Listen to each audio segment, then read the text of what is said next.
And welcome back. It's time now for our political roundtable. Joining us today at the table, Democratic analyst Marianne Marsh and Republican analyst Ginny Buckingham. Thank you so much for joining us, you guys. Good to be here. All right, let's get right into it. Let's start with another Boston City Hall staffer causing a little bit of a stir here after apparently hitting a woman a few times with her shoe in the North End. There were no arrests here.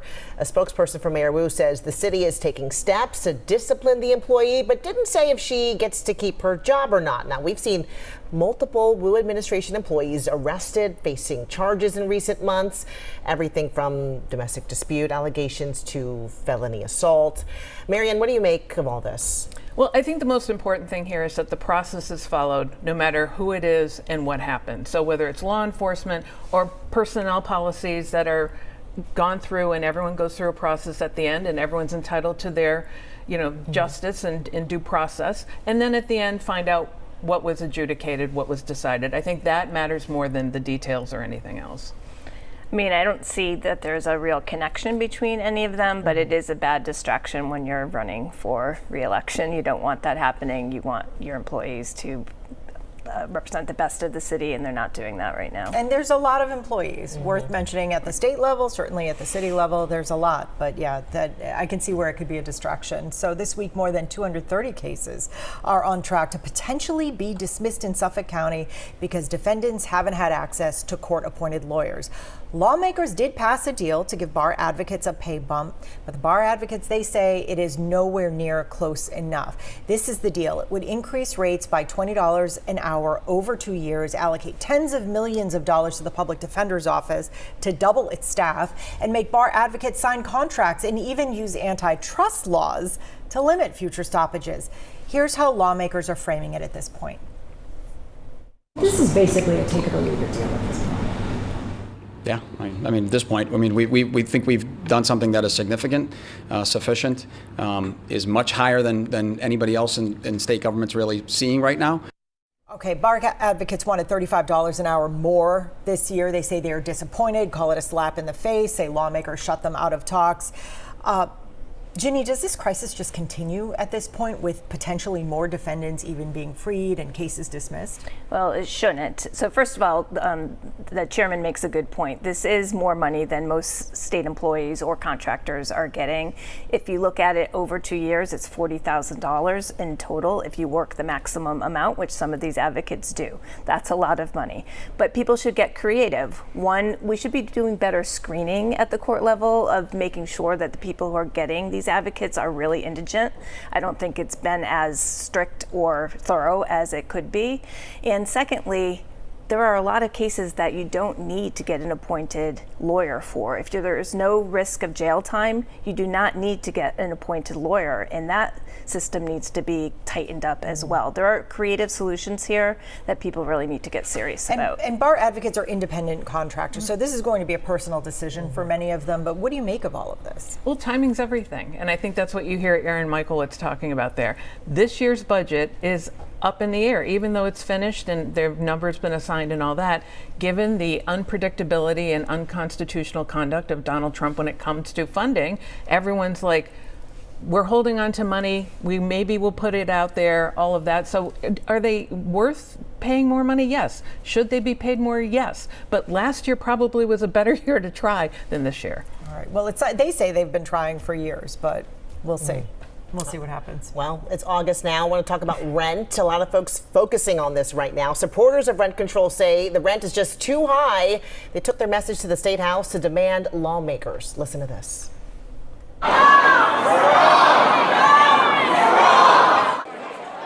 Yeah, they rallied in support of a bill that seeks to limit rent increases by 5% or the rate of inflation. Now, rent control was outlawed at the ballot box in 1996. It has faced tough opposition in the State House.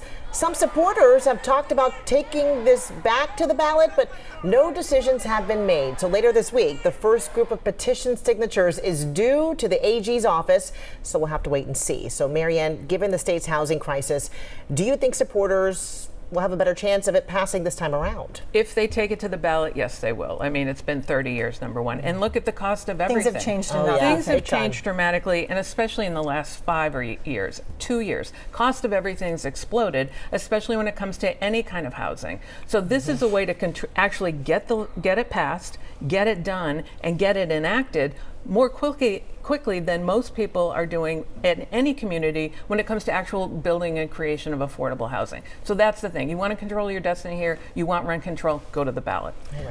What hasn't changed are the laws of economics, which essentially are clear that if you cap rents, you're going to decrease housing production. That's why voters have rejected it in the past. That's why the legislature is not for it. It's a bad idea, always was, always will be. All right, Brown University backed down to the Trump administration demands, agreeing to several measures aimed at dismantling DEI programs. Brown is also paying $50 million to Rhode Island's workforce development organizations. In exchange, the federal government is reinstating grants. This is the latest Ivy League school to make a deal with the Trump administration. Ginny, is this the end game for Harvard? Is this sort of a harbinger of things to come? I mean, it's inevitable, and Trump has made very clear he wants a big prize out of Harvard, and they are the biggest fish.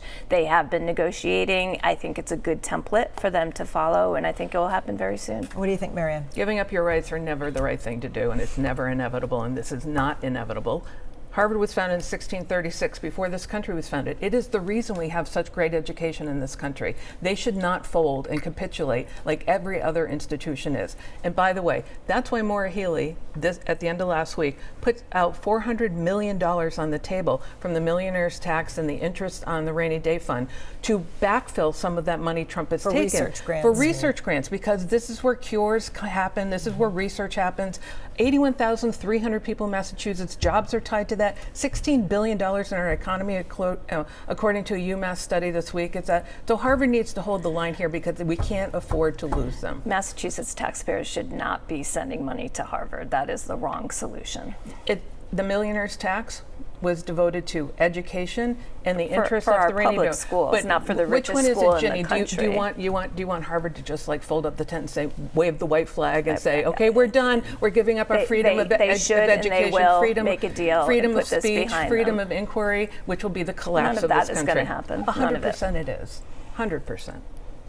I have to watch and see. Well, you know what? It's official. Former Vice President Kamala Harris will not run for governor of California next year. This was just announced. That has questions swirling over now the possibility she could make a third bid for the White House in 2028.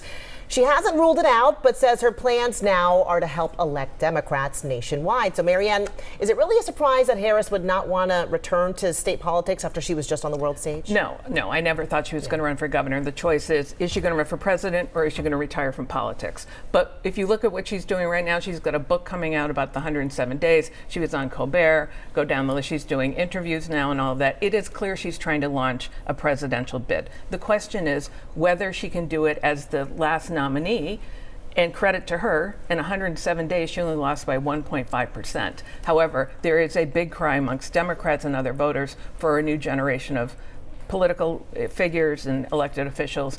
Does she fit that? And does she run a better campaign than she did in 2020 when her debut, the day she announced, was her best day? 2024, though, she tied up the nomination in like 48 hours and boxed everybody else out. So which Kamala Harris shows up, we'll see, and that will determine her fate. World's worst candidate. The Democrats did such a disservice to their own party, not just our country, by making sure she was the only choice after it was clear Biden couldn't run. She was terrible then, she's terrible now. This was a good decision. All right, our conversation keeps going after the break.